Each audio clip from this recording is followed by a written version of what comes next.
the shine is gone. He was walking along the road, and I asked him, tell me.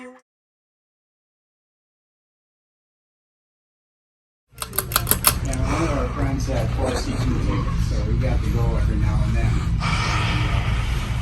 How did the old man? Had them in the end zone.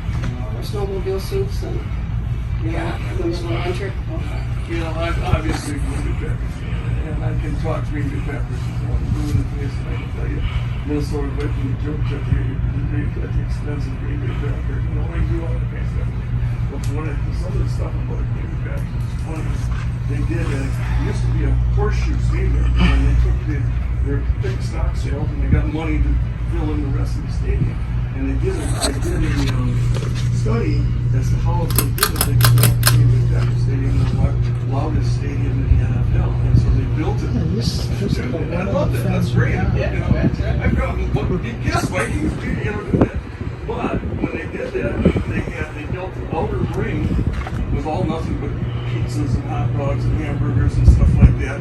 And then there was like 15 rows of seats that was in the warm right there, and then on the outside was 20 rows of seats on the outside. The seats on the outside are more expensive than the seats on the inside.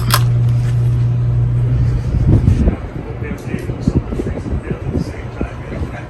Then they put you on the pictures too, all just nice and warm thing. You can work this They got a deal. They're aluminum bleachers, just like the fight at high schools. They say they got the best aluminum bleacher seats in the NFL.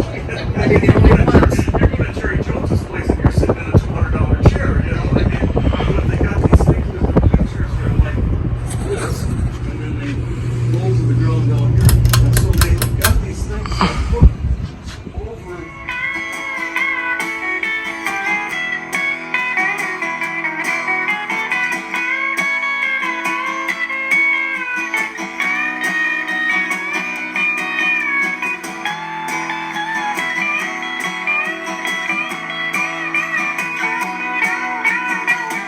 I get this feeling I may know you as a lover and a friend.